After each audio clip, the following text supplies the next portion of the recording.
నిసా నిసా మగస సాగర నిసా నిసా మగస పరిశుద్ధుడు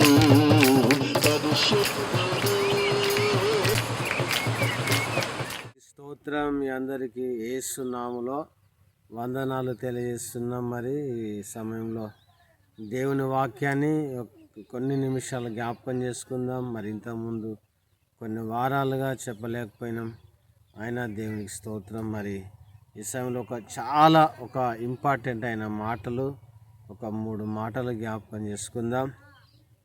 ఇక్కడ యేసు క్రీస్తు యొక్క రక్తం ద్వారా ఎంత శక్తి ఉన్నది, ఎంత మనకు మేలుకరంగా ఉన్నది ఒక్కసారి నేను దేవుని వాక్యం ద్వారా మీకు గుర్తు చేస్తా. మరి 1 యోహాను రాసిన పత్రిక 1వ అధ్యాయంలో 7వ వచనాన్ని జ్ఞాపకం చేద్దాం. అయితే ఆయన వెలుగులోనున్న ప్రకారము మనమును వెలుగులోను నడిచిన మనం అన్యోన్య సావాసం గల వారమై ఉన్నాము. అప్పుడు ఆయన కుమారుడైన యేసు రక్తము ప్రతి పాపం నుండి మనను పవిత్రులుగా చేయును. హల్లెలూయా. కనుక యేసు రక్తము ప్రతి పాపం నుండి మనల్ని పవిత్రంగా చేస్తుందట. చూడండి, ఈనాడు పవిత్రంగా ఉండాలంటే అనేకమైన మార్గాలు చాలామంది వెతుకుతూ ఉన్నారు. కానీ ఇక్కడ దేవుని వాక్యంలో అయితే మనం పరలోకంలో ఉండాలంటే, యేసుక్రీస్తు యొక్క స్థానంలో మనం ఉండాలంటే, మన ప్రతి పాపాన్ని కడిగేది ఒకటి, అది యేసు యొక్క రక్తము. అదట ప్రతి పాపాన్ని శుద్ధీకరిస్తానని సెలవిస్తూ ఉన్నాయి. యేసు రక్తముకున్న శక్తిని ఒకసారి ఆలోచించండి. ఆ రక్తంలో కడగబడిన వ్యక్తి ఖచ్చితంగా పరలోకంలో ఉంటుంది. అందుకే 1 యోహాను రాసిన పత్రికలో యోహాను మరి యేసుక్రీస్తు యొక్క రక్తము ప్రతి పాపను మనను పవిత్రంగా పరిశుద్ధంగా చేస్తాడు. ఇది ఎంత గొప్ప ఆశీర్వాదము చూడండి, ఇది ఎంత గొప్ప కార్యం ఒక్కసారి ఆలోచన చేయండి. కనుక యేసు రక్తము ద్వారానే మనకు పాపక్షమాపణ కలుగుచున్నదని దేవుని వాక్యము మరొకసారి మనకు గుర్తు చేస్తాను. ఇంకొక 2వ మాట కూడా యేసు రక్తం ఇంకొక మేలు గురించి కూడా నేను జ్ఞాపకం చేస్తున్నాను. ఇక్కడ యేసు రక్తం ద్వారా హెబ్రీ రాసిన పత్రిక 9:14 అక్కడ యేసుక్రీస్తు యొక్క రక్తము మన మనస్సాక్షిని ఎంతో ఎక్కువగా శుద్ధీకరిస్తూ ఉన్నదట. మనస్సాక్షిని కూడా నిర్జీవ క్రియలను విడిచి దేవుణ్ణి మనం సేవించడానికి మన మనస్సాక్షిని ఎంతో మరి శుద్ధీకరించేది యేసు రక్తమేనట. ప్రేమైన సహోదర సహోదరి, మనం ప్రార్థన చేయలేకపోయినా, వాక్యం చదవబుద్ధి కాకున్నా, అటువంటి టైంలో యేసు రక్తమును ధ్యానం చేసుకోవాలన్నట. మన మనసు మంచిగా లేని టైంలో యేసు రక్తాన్ని జ్ఞాపకం చేసుకోవాలన్నట. అప్పుడు యేసు రక్తం ద్వారా మన మనస్సాక్షి శుద్ధీకరించబడుతుందట. ఎంత గొప్ప కార్యం చేస్తాం చూడండి యేసు రక్తం. 1 పాపం నుండి మనల్ని క్షమిస్తుంది. 2వది మన మనస్సాక్షిని కూడా ఎప్పటికప్పుడు క్లీన్ చేస్తాడు యేసు రక్తం.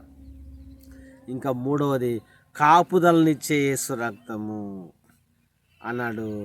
ఆ యొక్క నిర్గమకాండములో ఆ యొక్క ఇశ్రాయేలును మరి మోసే చెప్తాడు, మీ ప్రత్యక్షత గుడారాల కాడ ప్రతి ఒక్క గుడారం 2 నిలువు కమ్మిల మీద, ఒక అడ్డక మీద ఒక గొర్రెపిల్ల రక్తాన్ని ప్రోక్షించి ఆ రక్తాన్ని కమ్ములో పూయాలంటాడు. ఎవరైతే ఆ రక్తాన్ని పూసుకున్న వాళ్ళ గుడారంలో క్షేమం ఉంటుంది. ఒకవేళ ఆ రక్తం ఆ గుడారాలకి పూసుకోకపోతే ఆ ఇంట్లో నష్టం జరుగుతుందని చెప్తుంది. అక్కడ కూడా ఇశ్రాయేల్ ప్రజలు మోషే చెప్పిన విధంగా ప్రతి గుడారం నిలువు కమ్మిలకు అడ్డకమ్మిలకు ఆ గొర్రెపిల్ల రక్తాన్ని ప్రోక్షించిన ఆ గుడారంలో క్షేమం ఉన్నది. అక్కడ ఐగుప్తులో వాళ్ళు ఈ మాటను పట్టించుకోకుంటుంటే ఆ రాత్రి ఆ ఐగుప్తు దేశంలో ప్రతి ఇంట్లో ఒక తొలుసూరుగా పుట్టిన వ్యక్తి చనిపోయినట్టు మనం ఉంటుంది. అక్కడ కూడా ఇశ్రాయేలు ప్రజలు దేవుని బిడ్డలు గొర్రెపిల్ల రక్తాన్ని ఎప్పుడైతే వారి గుడారాల మీద ప్రోక్షించుకున్నారో వారికే క్షేమము. ఆ యొక్క దూత, సంహారక దూత వాళ్ళ ఇంట్లో ప్రవేశించే మరణ దూత రాలేదని అక్కడ వాక్యం ఉన్నది 12వ అధ్యాయంలో నిర్గమకాండం. కనుక ప్రేమైన సహోదర సహోదరి, ఇక్కడ కాపుదలనిచ్చే యేసు రక్తం, మనసాక్షిని శుద్ధీకరించే యేసు రక్తం, మన ప్రతి పాపం నుండి పరిశుద్ధంగా పరిచే యేసు రక్తము నేటికి సజీవంగా ఉన్నది. కనుక మనం ఎప్పటికప్పుడు ప్రభువా నీ శిలువ రక్తంలో నా హృదయాన్ని, నా మనసును కడుగుమని మనం ప్రార్థన చేస్తే మనకు చాలా ఆశీర్వాదం ఉంటుంది, చాలా మనం అప్డేట్గా ఉండటానికి అవకాశం ఉంటుంది. ప్రేమ సహోదర సహోదరి, ఇప్పుడు ఇంకా యేసు రక్తం ద్వారా ఇంకా అనేకమైన మేళ్ళు ఉన్నాయి. దేవుని చిత్తం అయితే అది తర్వాత మనం ధ్యానం చేసుకుందాం. కనుక ఇప్పుడు 3: పాపం నుంచి విమోచించడము, ఆయన రక్తంలో కడగబడము, ఇంకోటి మనస్సాక్షిని ఎప్పటికప్పుడు శుద్ధి చేయడము, 3వది కాపుదలనిచ్చే యేసు రక్తం. మన ఇంటి చుట్టూ యేసు రక్తం, మన దొడ్డు చుట్టూ యేసు రక్తం అనే కంచె వేసుకుంటే మనకు కాపుదల ఉంటుంది. కనుక అటువంటి కృప పరిశుద్ధాత్మ దేవుడు మనకు అనుగ్రహించును గాక. ఆమేన్. ప్రేమ గల దేవా యేసయ్యా, ఇదిగో ప్రభువా యేసు రక్తం గురించి 3 మాటలను ప్రభువా మరి మాకు ఈరోజు ఇచ్చినందుకే వందనాలు. ఈ మధ్యలో చాలా రోజుల వరకు దేవా నీ వాక్యాన్ని మేము పంచుకోలేకపోయాం. కనుక దేవా ఇదేమైనా నీకు స్తోత్రాలు. కనుక ఇప్పుడు ప్రభువా యేసు రక్తము ప్రతి పాపం నుండి మమ్మల్ని పవిత్రంగా చేసడానికి సిద్ధంగా ఉన్నది అంటున్నావు ప్రభువా. ఎంత గొప్ప నీ రక్తం! ఈ రక్తంలో ప్రభువా ఇంకా కడగబట్టకు నాయన, ఇంకా ఎవరైతే యేసు రక్తాన్ని ఆశ్రయించలేదో వారందరూ యేసు రక్తంను ధ్యానించి శుద్ధీకరించబడి విశ్వాసము ద్వారా నీ యొక్క కుమార్తెలు అవటకు నీ కృప సహాయం చేయమని.